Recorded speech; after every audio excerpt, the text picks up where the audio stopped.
Perkenalkan, nama saya Puja Tanjung dengan NIM 64240969.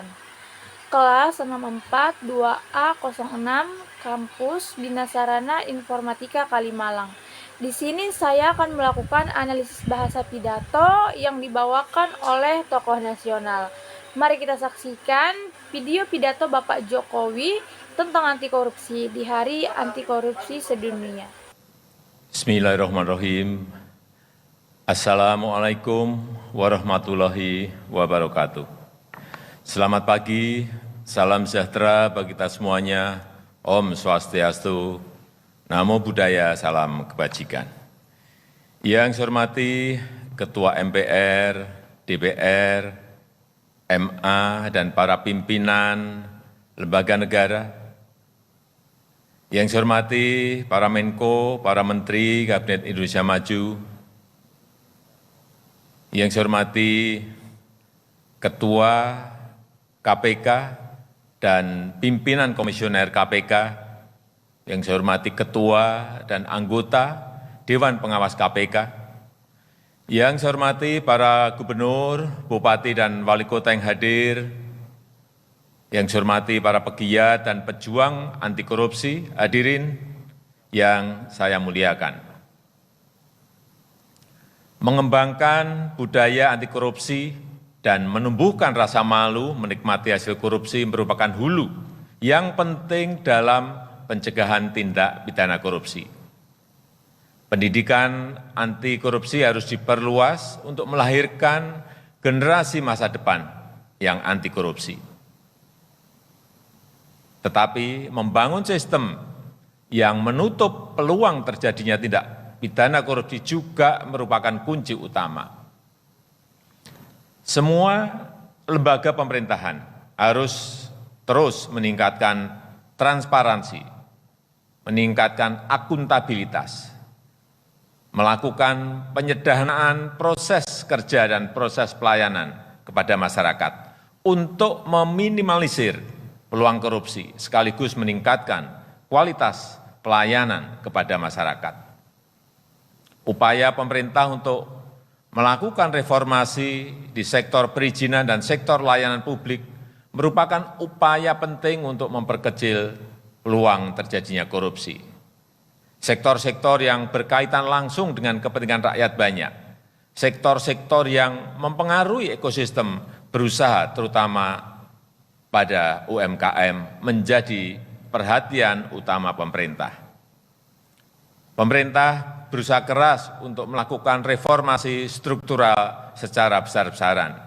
Regulasi yang tumpang tindih dan prosedur yang rumit terus akan kita pangkas. Mekanisme dan prosedur birokrasi yang rumit kita sederhanakan, yang kemudian didukung dengan penggunaan teknologi digital seperti e-budgeting, e-procurement, e-audit, dan aplikasi-aplikasi lainnya. Ketua KPK, Bapak Ibu yang saya hormati, pembenahan sistem yang sedang kita lakukan pasti memerlukan dukungan pengawasan yang efektif, baik yang dilakukan oleh pengawas internal di institusi pemerintah, pengawas eksternal yang melibatkan beberapa lembaga di luar pemerintah, dan juga dengan mengundang partisipasi publik untuk mengawasi kerja aparat pemerintah. Profesionalitas aparat penegak hukum mempunyai posisi yang sangat sentral dalam penindakan dan juga pencegahan. Namun, orientasi dan mindset dalam pengawasan dan penegakan hukum harus diarahkan untuk perbaikan tata kelola dan pencegahan korupsi. Kinerja penegakan bukan diukur dari seberapa banyak kasus yang ditemukan, tetapi pada bagaimana mencegah secara berkelanjutan agar tindak pidana korupsi itu tidak sampai terjadi lagi. Upaya pemberantasan korupsi membutuhkan kegigihan dan konsistensi yang luar biasa. Butuh orkestrasi kebersamaan yang luar biasa untuk mencegahnya. Butuh inovasi dan kerja sistematis untuk menutup peluang bagi terjadinya korupsi. Dan perlu tindakan yang adil dan konsisten untuk menindak para pelaku pidana korupsi. Saya berharap dengan langkah-langkah yang sistematis, yang sistemik dari hulu sampai hilir, kita bisa lebih efektif memberantas korupsi, lebih efektif memberantas kemiskinan dan mengurangi pengangguran, dan menjadikan Indonesia negara maju yang kita cita-citakan. Meskipun listrik di KPK padam, tapi pemberantasan korupsi tidak boleh padam. Saya tutup, terima kasih. Wassalamualaikum warahmatullahi wabarakatuh. Om Santi Santi, Santi Om, Namo Buddhaya. Di dalam video pidato tersebut, Bapak Jokowi mengatakan kita harus memperkuat sistem dan tata kelola pemerintahan. Bahasanya terlalu umum dan abstrak, tidak menyasar masalah atau solusi spesifik. Kata-kata seharusnya yang digunakan, kita harus memperkuat sistem pengawasan anggaran daerah agar tidak disalahgunakan oleh oknum pejabat.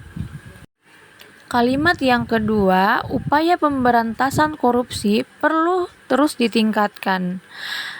Bahasanya kalimat pasif, subjek tidak jelas, pesan menjadi kabur dan kurang akurat. Seharusnya pemerintah bersama KPK dan kepolisian harus meningkatkan upaya pemberantasan korupsi secara menyeluruh. Kalimat yang ketiga, korupsi adalah musuh kita bersama. Bahasanya terlalu sering digunakan, kurang mengunggah, seperti slogan kosong. Kata-kata seharusnya yang digunakan, korupsi adalah musuh kita bersama. Karena setiap uang yang dikorupsi berarti sekolah yang tidak dibangun, dan rumah sakit yang tidak bisa melayani rakyat miskin. Dan yang terakhir, Bapak Jokowi terlalu sering menggunakan kata kita harus, dan kita harus. Niatnya menekankan, tapi membosankan jika diulang terus.